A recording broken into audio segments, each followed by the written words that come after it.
The Florida Attorney General's office buzzed with activity on a sticky summer morning. The air conditioning struggled against the Miami heat, and the mood inside matched the weather, hot and uncomfortable. Pam Bondi stepped out of her private elevator, coffee in hand, nodding at the security guard who tipped his hat with practiced precision. "Morning, ma'am," he said. "Might want to brace yourself. Folks are worked up about the new directive." Bondi paused, taking a sip of her coffee. "Thanks for the heads up, Joe."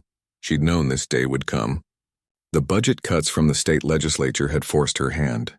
The new case management system would streamline operations but also eliminate certain positions.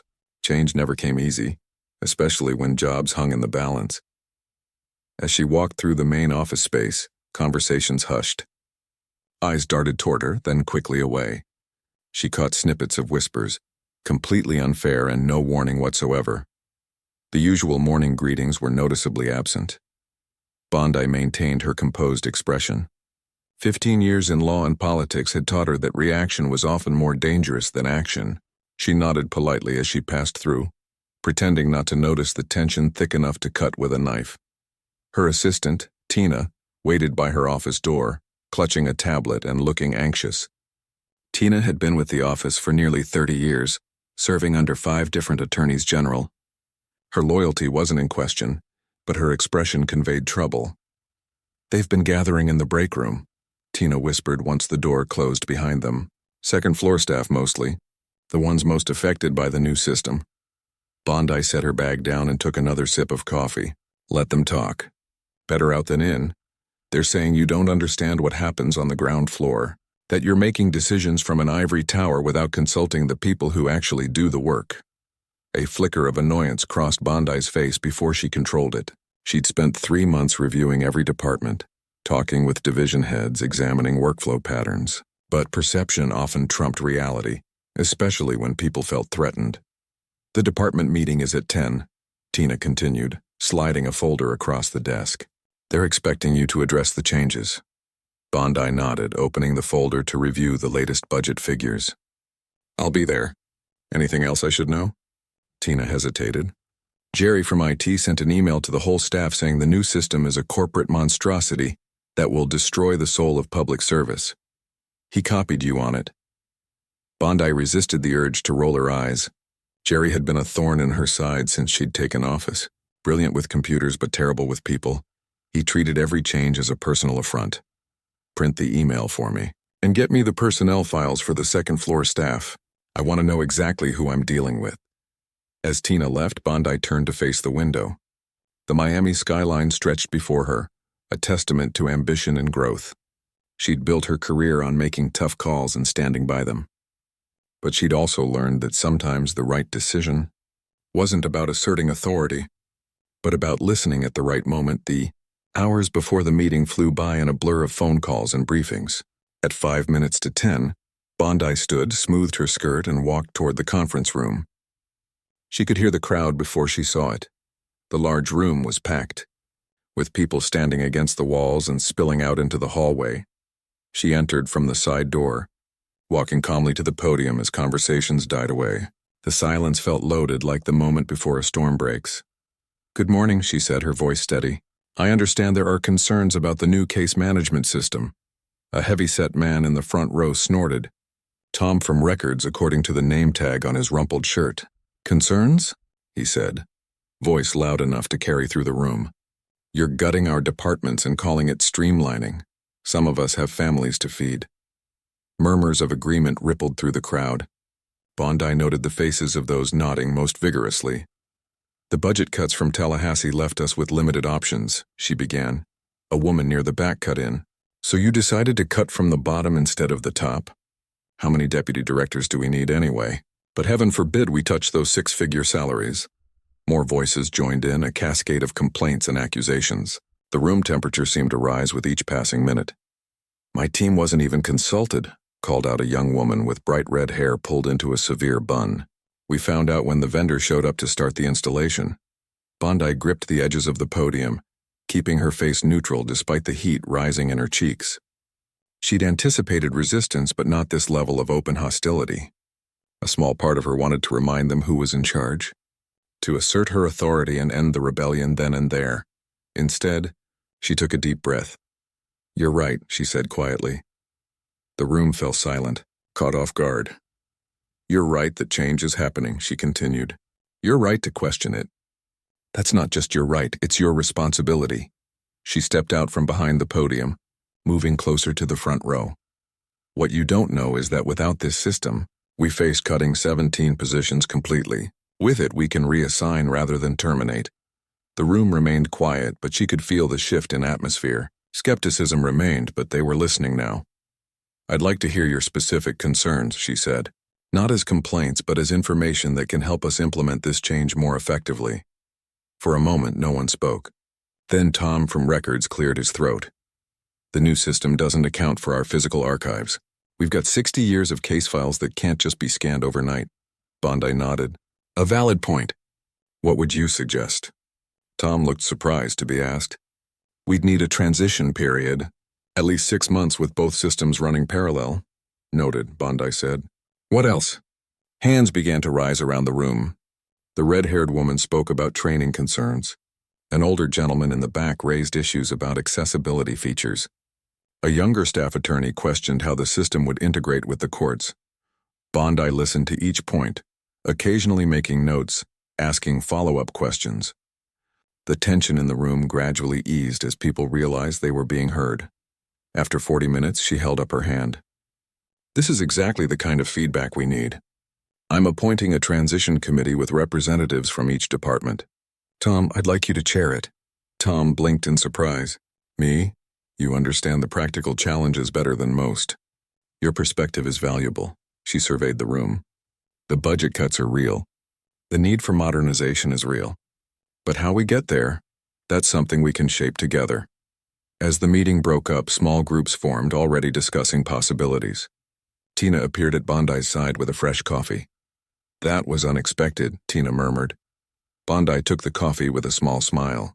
"Sometimes the best way to lead is to listen first. They're still not happy about the changes. They don't have to be happy about it. They just need to be part of it." As they walked back toward her office, Bondi noticed Jerry from IT watching her with narrowed eyes. He hadn't spoken during the meeting, but his hostility was palpable. Some battles couldn't be won in a single day. Back at her desk, she pulled out the personnel files again. The transition committee would need careful selection. People who were respected by their peers but not afraid of change. People who would speak truth to power, her power, but also work toward solutions. The challenge was just beginning. She knew the staff still doubted her, still questioned her decisions. The meeting had bought her time and a measure of goodwill, but nothing more. If the implementation failed, the brief truce would collapse and the criticism would grow louder than ever. Bondi stared at the skyline again, watching clouds gather on the horizon. A storm was coming, literally today and figuratively in the weeks ahead. But she'd weathered storms before. The key was to bend without breaking, to listen without surrendering. Her phone buzzed with a message from the governor's office, another crisis brewing, another test of her leadership. She squared her shoulders and reached for the phone. The real work was just beginning. 2 weeks after the heated department meeting, the Attorney General's office hummed with activity. The transition committee had met 3 times, generating page after page of recommendations. On paper, progress was being made. In reality, the tension had merely shifted form. Pam Bondi reviewed the latest report from the committee while eating lunch at her desk. Tom from Records had surprised her with his thoroughness, documenting every potential issue with the new system. The problem wasn't the content, it was the tone.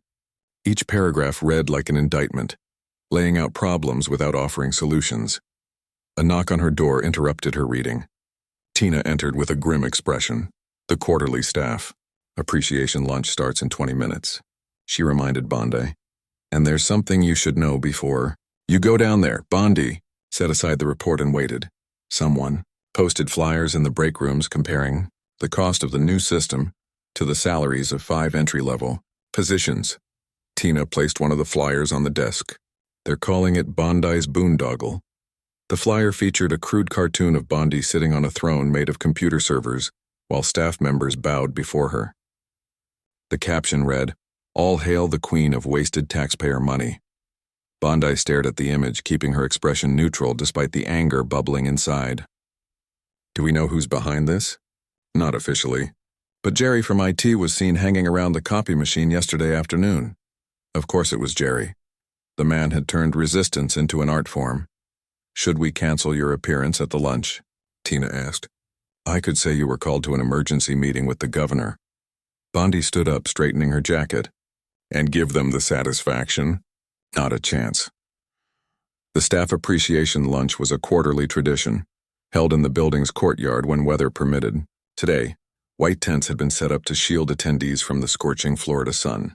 As Bondi approached, she could see groups of employees clustered together, talking in low voices that abruptly ceased when they spotted her. The catering staff bustled around, setting out the last of the food. The human resources director, a nervous man named Paul, hurried over to greet her. Madam Attorney General, we've set up a place for you at the head table, he said, gesturing toward a table where several department heads were already seated. Thank you, Paul, but I think I'll mingle today. Paul's eyes widened slightly. Are you sure that's... of course, whatever you prefer. Bondi moved through the courtyard, nodding and greeting staff members. Most returned her greetings politely enough, though few met her eyes. She helped herself to a plate of food and deliberately sat at a table with 5 people from the records department, Tom's team. Mind if I join you? She asked, though she was already settling into a chair. A woman with graying hair who had been mid-sentence stopped speaking abruptly. The others shifted uncomfortably. A younger man with a ponytail nodded reluctantly. How's the transition committee going from your perspective?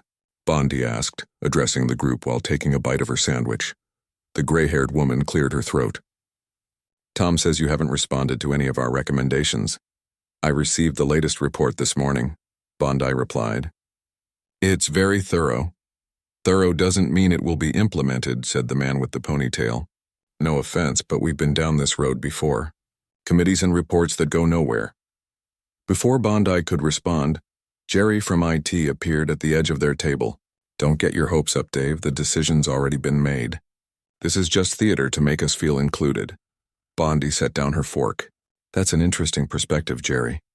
Especially from someone who hasn't attended a single transition committee meeting despite being invited.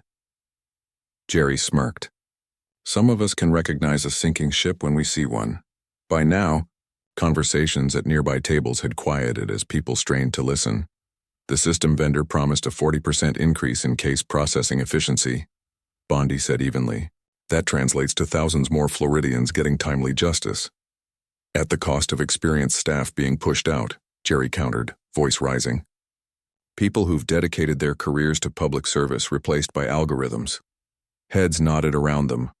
Bondi noticed several people had pulled out their phones, likely recording the exchange. This wasn't a spontaneous encounter, she realized. Jerry had planned this public confrontation. No one is being replaced by algorithms, she said. The system automates paperwork, not judgment. Tell that to the clerks whose positions are being redefined. Jerry made air quotes with his fingers. Some have mortgages, kids in college, but I guess those concerns don't reach the 9th floor, do they? The crowd was growing now. More staff had gathered, forming a loose circle around their table. Bondi could feel dozens of eyes on her, waiting for her response. This had escalated from a private disagreement to public theater. Every position affected by the transition has been offered retraining and reassignment, Bondi said, looking not at Jerry but at the gathered staff. Not a single person has been terminated. Not yet, someone called from the crowd. But we all know it's coming, another voice chimed in. My sister works for the agriculture department. They got the same promises before their system upgrade. 6 months later, 20 people were let go. The murmurs grew louder. Bondi stood slowly, knowing she needed to take control of the situation. I understand your concerns, she began. Do you? It was the gray-haired woman at the table, suddenly finding her voice. Do you understand what it's like to wonder if you'll have a job next month? To see the work you've done for 20 years dismissed as inefficient? The woman's hands trembled slightly, but her gaze was steady. I've been here through 4 attorneys general. Each one promised change for the better. Each one moved on to bigger things while we stayed behind to clean up the mess. The courtyard had gone completely silent now. Even the catering staff had paused to watch. My name is Diane, the woman continued. I've processed domestic violence restraining orders for 2 decades. I know these cases aren't just files. They're people, scared, desperate people who need help right now. Can your system understand that? Can it recognize when someone's handwriting is shaky because they filled out the form in a shelter bathroom? Hiding from their abuser, Bondi felt the ground shifting beneath her. This wasn't just about jobs or budgets anymore. It was about purpose, about the human element of their work. The new system isn't meant to replace that judgment, she said quietly. It's meant to get those restraining orders processed faster, to get protection to those people sooner. If that were true, Jerry interjected, you would have started by asking Diane and people like her what they need, instead of bringing in consultants who've never processed a real case in their lives. More nods, more murmurs of agreement. Bondi saw Paul from HR hovering nervously at the edge of the crowd, clearly wondering if he should intervene. You're right, Bondi said, looking directly at Diane. We should have started there. A flicker of surprise crossed Diane's face. The transition committee should have frontline staff from every department, Bondi continued. Not just supervisors. Would you be willing to join, Diane? Before Diane could answer, Jerry laughed. Classic deflection. Offer one person a seat at the table and think that solves the structural problem. I'm not finished, Bondi said, her voice hardening slightly. The vendor returns tomorrow for the second phase of installation. I'm postponing it until the expanded committee has reviewed the system requirements in detail. A ripple of surprise moved through the crowd. That will delay implementation by at least a month, Paul blurted out. Then it will be delayed, Bondi replied. Getting this right is more important than getting it done quickly. She turned back to the table. Diane, if you're willing, I'd like you to head a subcommittee focusing on how case sensitivity and human judgment can be preserved in the new workflow. Diane blinked, clearly caught off guard. I could do that. Jerry wasn't satisfied. This doesn't change the fundamental problem. You're still prioritizing technology over people. Technology should serve people, not replace them, Bondi agreed. If our approach doesn't reflect that, then we need to reconsider it. That's what the expanded committee will evaluate. She looked around the courtyard, making eye contact with as many staff as she could. I can't promise the outcome will satisfy everyone, but I can promise that your expertise will be part of the process, not just in theory, but in practice. As the crowd began to disperse, Bondi could feel the shift in atmosphere. Skepticism remained. Jerry's scowl made that clear. But something else had emerged as well. A cautious wait-and-see attitude. Not trust, not yet, but perhaps the possibility of it. Back in her office an hour later, Bondi kicked off her heels and sighed deeply. That could have gone better, Tina observed, bringing in a stack of messages. It could have gone worse, Bondi replied.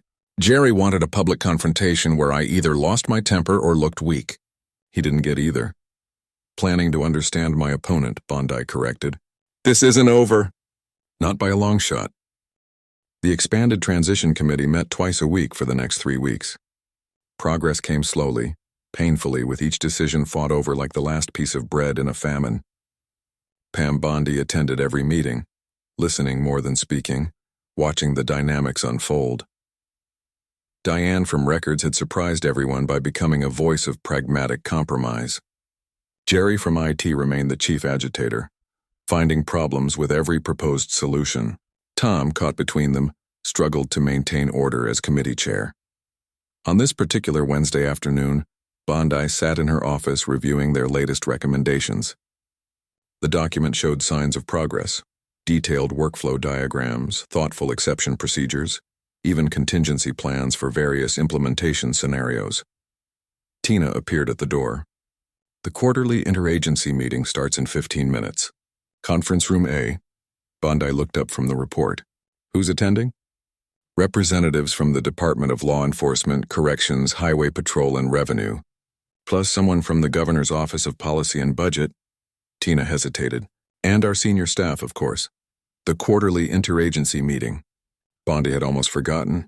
These gatherings brought together Florida's various law enforcement and justice agencies to coordinate efforts and share information. Under normal circumstances, they were bureaucratic but necessary. Today, with tensions already running high in her own office, the timing couldn't be worse. Which senior staff? Bondi asked, though she already suspected the answer. All division heads, Tina confirmed, including Jerry. He's filling in for the IT director who's out with the flu. Perfect. Just perfect. When Bondi arrived at conference room A, the large oval table was already half filled. Representatives from the other agencies sat on one side, mostly men in dark suits or uniforms, with a scattering of women in professional attire. Her own staff occupied the other side, with 2 empty chairs near the head of the table, one for her, one for her chief deputy.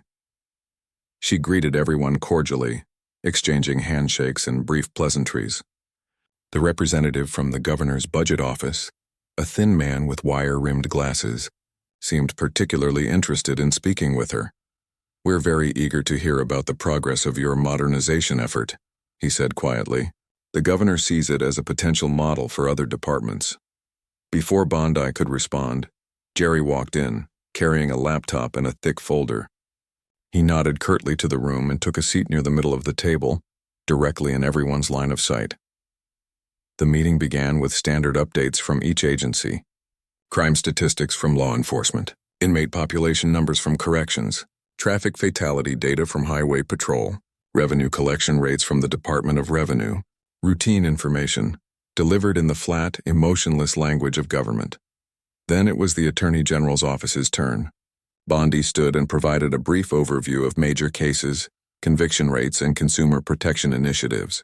As she concluded, she added, "We're also in the midst of modernizing our case management systems, a process we expect to complete by year's end." The budget office representative perked up. "Perhaps you could share more details about that initiative?"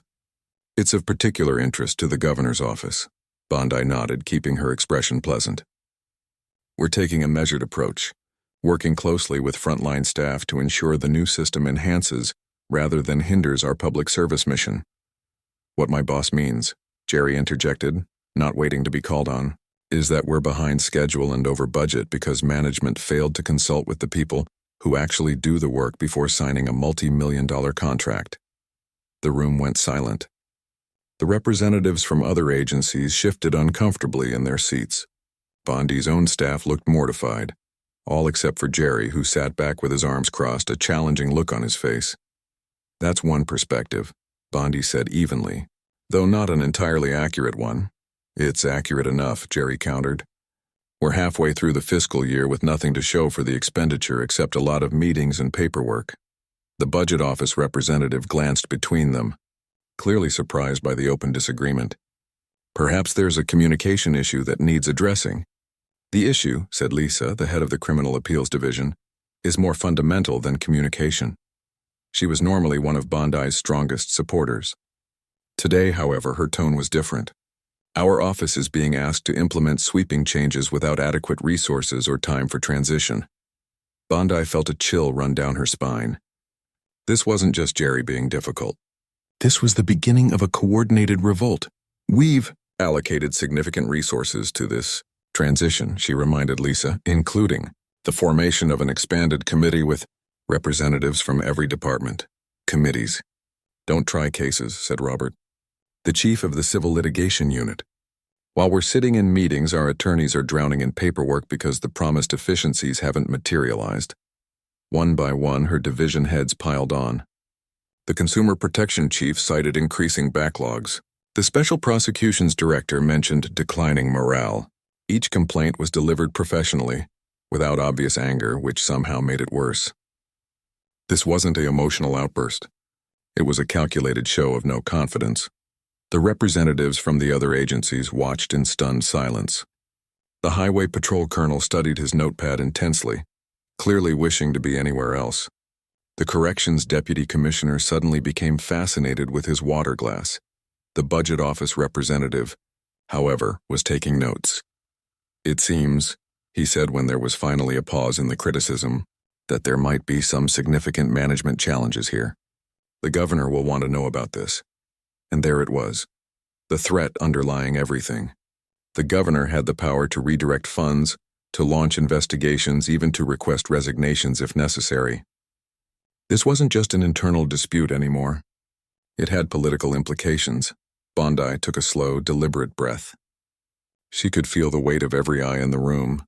Her instinct was to defend herself, to counter each accusation with facts and figures, but doing so would only escalate the conflict, turning an already uncomfortable meeting into an outright war. "I appreciate the candid feedback from my leadership team," she said instead. "These are valid concerns that deserve thoughtful consideration." Jerry looked disappointed by her measured response. He'd clearly been hoping for a defensive reaction he could use against her later. "Perhaps," Bondi continued, "we should schedule a separate discussion focused specifically on the case management system. That would allow us to explore these issues in greater depth without derailing today's interagency coordination." The budget office representative nodded, seemingly relieved by the professional off-ramp she'd provided. "That sounds reasonable. I'd be happy to participate in such a discussion." "Excellent," Bondi said. "Shall we continue with the agenda? I believe law enforcement had some updates on the multi-jurisdictional task force." The meeting proceeded, though the atmosphere remained tense. When it finally concluded 2 hours later, Bondi remained seated as the room emptied. Jerry was the last to leave, pausing at the door to give her a long, evaluating look before departing. Only when she was alone did Bondi allow herself a moment of genuine reaction. She closed her eyes and pressed her fingertips against her temples, feeling the beginnings of a migraine. The door opened and she quickly composed herself. It was Tina. Tina searched for the right word. "A coordinated ambush," Bondi finished for her. "And very well executed. What are you going to do?" Bondi gathered her papers slowly, buying time to think. "First, I need to understand why. Lisa and Robert have always been supporters. What changed?" "Jerry's been having private lunches with both of them for the past 2 weeks," Tina said. "And he's been spending a lot of time in the criminal appeals office, supposedly fixing their network issues. He's been building alliances," Bondi murmured. "Clever. The budget office will report back to the governor," Tina warned. "This could get political very quickly." Bondi nodded, the pieces falling into place in her mind. "That's exactly what Jerry wants. He's trying to force the governor's office to intervene. Should I schedule an emergency meeting with the division heads? Try to get them back on your side?" "No," Bondi said after a moment's reflection. "That's what they're expecting. It would look defensive and desperate." She stood, decision made. "Cancel my appointments for the rest of the day. I need time to think. And get me the complete personnel files for every senior staff member, including performance reviews from before my tenure." "What are you looking for?" Tina asked. "Patterns," Bondi replied. "Motivations. Understanding." As Tina left to carry out her instructions, Bondi walked to the window. The sun was setting over Miami, painting the sky in dramatic oranges and purples. A storm was coming. She could see the dark clouds gathering on the horizon. It seemed fitting somehow. The confrontation today had been painful, humiliating even, but it had also been revealing. Now she knew exactly what she was dealing with and who was behind it. Jerry had shown his hand along with those who'd allied with him. Now it was her move. For 3 days after the disastrous interagency meeting, Pam Bondi worked from home. Her official calendar listed strategic planning sessions, but in truth she needed space to think away from watchful eyes and whispered conversations. Her dining room table disappeared under stacks of personnel files, budget reports, and system specifications. Tina arrived each morning with coffee and updates, then left Bondi to her work. The isolation felt strange after years of constant meetings and interactions, but it provided clarity. By Friday morning, patterns had emerged from the paperwork scattered across her dining room. She'd identified 3 distinct groups among her senior staff: Jerry's true allies, those who'd been manipulated into joining the rebellion, and those still loyal but too afraid to speak up. Her phone rang. The governor's chief of staff. "Just checking in," he said after pleasantries were exchanged. "We heard there were some issues at the interagency meeting." "Nothing I can't handle," Bondi replied, keeping her tone casual. Growing pains with the modernization effort. The budget office rep had a different impression. "He said your staff publicly undermined you." "That doesn't sound like growing pains, Pam." Bondi chose her words carefully. "My team is passionate about serving Floridians. Sometimes that passion leads to robust discussions about the best way forward. The governor doesn't like public discord, especially in an election year." There it was, the political reality underlying everything. The governor was positioning himself for a Senate run. The last thing he wanted was a high-profile management crisis in a key state agency. "Give me 2 weeks," Bondi said. "The situation will be resolved by then, one way or another." After the call, she stared at the files spread before her. 2 weeks. Not much time to save her leadership, her reputation, and possibly her career. Monday morning, she arrived at the office before dawn. The security guard looked surprised to see her so early. "Everything all right, ma'am?" he asked. "Just getting an early start, Joe." "Could you do me a favor? When Lisa from Criminal Appeals arrives, please ask her to see me before her morning briefing." Lisa arrived at 7:45, looking wary as she entered Bondi's office. "Thank you for coming," Bondi said, gesturing to the chair across from her desk. "Coffee?" "No, thank you." Lisa sat stiffly, clutching a leather portfolio like a shield. "You wanted to see me?" "I've been reviewing the appeals caseload statistics," Bondi began, opening a folder on her desk. "They've increased significantly over the past 18 months. Lisa blinked, clearly surprised by the direction of the conversation. She'd probably expected a confrontation about the interagency meeting. "Yes, we're handling about 30% more cases than this time last year," she confirmed cautiously. "With the same staff levels," Bondi noted. "Actually, we lost 2 attorneys to private practice and haven't been able to replace them due to the hiring freeze." Bondi nodded, making a note. "So your team is overworked, understaffed, and now being asked to learn a new case management system on top of everything else." Lisa's professional mask slipped slightly. "Yes, exactly. Why didn't you tell me this before?" "I tried. I sent 3 staffing request memos in the past 6 months." Bondi flipped through another folder and found the memos, each one acknowledged with a standard bureaucratic response. None had reached her desk. "These were intercepted by middle management," Bondi said. "I never saw them." Lisa's expression shifted from wariness to something more complicated. "I assumed you were ignoring them. And when Jerry suggested the modernization effort was making your team's challenges worse, it confirmed what I already believed, that upper management was out of touch with our reality." Bondi closed the folder. "Thank you for your honesty. That will be all for now." After Lisa left, Bondi made several phone calls. By lunchtime, she had scheduled private meetings with each division head, staggering them throughout the week. To anyone watching, it would appear to be routine check-ins, not damage control. Robert from Civil Litigation arrived for his 2 p.m. slot looking defensive. "I want to understand your division's specific concerns with the new system," Bondi said after they were seated. Robert launched into a prepared list of complaints. Bondi let him talk, occasionally asking clarifying questions. When he finally ran out of steam, she leaned forward. "Those are all valid concerns, but I suspect there's something else. Something that made you willing to air these grievances in front of other agencies, rather than bringing them to me directly." Robert shifted uncomfortably. Jerry mentioned that the governor's office was concerned about the project's direction. He thought having outside witnesses might prevent the issues from being swept under the rug. Did Jerry also mention that he's applied for the IT director position 3 times and been passed over each time? What? No, he didn't say anything about that. Or that he led a similar revolt against the previous attorney general when she tried to implement electronic filing 5 years ago. Robert paled slightly. "I wasn't aware of that history. Few people are. His personnel file makes interesting reading." Bondi kept her tone conversational. "Tell me something. If the new system were modified to address your team's specific workflow challenges, would you still oppose it?" "Not if it actually helped rather than hindered our work," Robert admitted. "The current proposal would add steps to our process without clear benefits." "Then help me fix it," Bondi said. "Not through committees or reports, but directly. Show me exactly what needs to change." By Friday afternoon, Bondi had spoken privately with every senior staff member. Each conversation revealed different facets of the same underlying problem. A fundamental disconnect between the day-to-day reality of their work and the proposed technological solution. The pattern was clear. Jerry hadn't created the dissatisfaction. He'd merely channeled it, organizing what would have remained individual complaints into a coordinated rebellion. His motivation was personal. Revenge for being passed over, combined with a genuine belief that the modernization would fail. Tina entered Bondi's office with the final appointment of the week.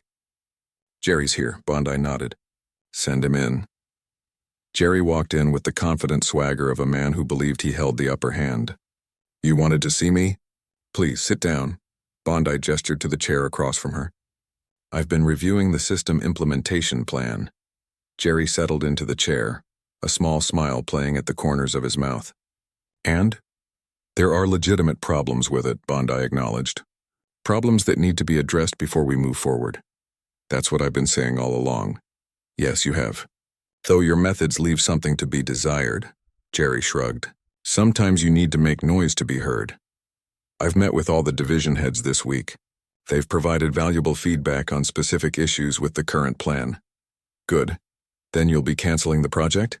His tone was smug, expectant. "No." Bondi closed her folder.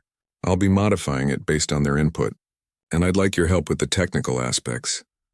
Jerry's smile faltered. "My help? You know our systems better than anyone. Your expertise would be invaluable in adapting the new platform to meet our actual needs, not just the vendor's promises." "Is this some kind of trick?" Jerry's eyes narrowed. "Trying to get me on board so I'll stop opposing you?" "It's a recognition of reality," Bondi replied. "You were right about some things. The initial plan didn't adequately consider frontline staff needs. It prioritized abstract efficiency over practical workflow. Those are legitimate criticisms." Jerry looked thrown off balance. He'd clearly been expecting a confrontation, not an acknowledgement. "What about the budget office? The governor's concerns?" "I spoke with the governor yesterday," Bondi said. "He's approved a 3-month extension and additional resources, provided we show concrete progress. He appreciates the importance of getting this right." "And the division heads, they're on board with this new approach?" "They're cautiously optimistic. Their support depends on seeing their input reflected in actual changes, not just promises." Jerry studied her face, looking for signs of deception. "And what do you want from me specifically?" "Lead the technical redesign team," Bondi said. "Work directly with each division to customize the system to their needs. You have the knowledge and the trust of the staff. Use it constructively. And if I refuse?" Bondi's expression remained pleasant. "That would be unfortunate. For everyone." The unspoken message hung in the air between them. She hadn't threatened him outright, but the implication was clear. The rebellion had failed. She was offering him a choice: be part of the solution or face the consequences. After Jerry left, Bondi sat back in her chair, tension slowly draining from her shoulders. She'd taken a calculated risk. Jerry could still cause problems, but she'd given him a stake in the outcome, a chance to use his influence positively. Tina appeared at the door. "How did it go?" "About as well as could be expected," Bondi replied. "He hasn't agreed yet, but he will." "You seem confident." "I gave him what he really wanted: recognition of his expertise and a position of influence. The rest is details."